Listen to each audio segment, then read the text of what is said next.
Ngayong ghost month, etong wag na wag kang magpapawala mga bossing. Dapat gawin nyo po ito mas mainam. Lalo na kung marami kang pagsubok, halimbawa lubog ka sa utang, ang dami mong mga problema sa ngayon, bago sumapit ang ghost month, bukas ghost month na August 23 mga bossing ko, 22 po ngayon. Ngayon pa mga bossing ko, gawin nyo po ito ha.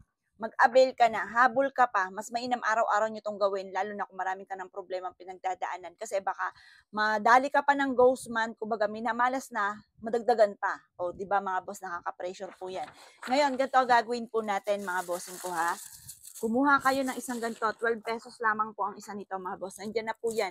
Yan si Kwangkong na nakaupo sa Tiger. Pantaboy po yan ng kamalasan. Lahat ng malas ninyo sa kalusugan, pagdating sa usapin ng problema sa pamilya, ganoon din po pagdating sa usapin ng pera, or kaya po, basta lahat ng kung ano man problema po ninyo, i-wish nyo po dito. Halimbawa, ito, yan, kumuha tayo ng pentel. Pagkatapos, wish ko dito na susulat muna dito ang tunay na pangalan at ipilido. Yan. Dito, Apple Pagyo.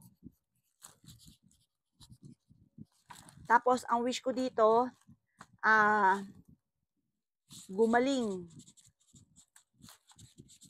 sa mga karamdaman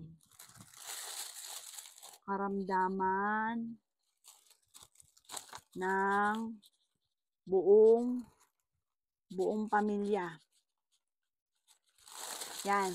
Magkatapos, ano pa ba?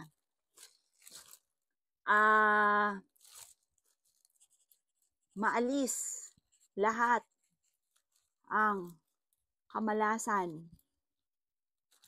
ng buong pamilya. Tapos, ano pa ba? Magkaroon ng mahabang buhay. Magkaroon ng mahabang buhay. Tapos, magkaroon ng malaking benta araw-araw. Magkaroon ng malaking benta araw-araw.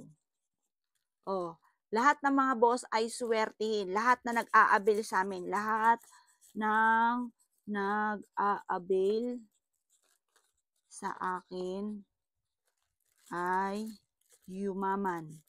Yumaman at yan. Maging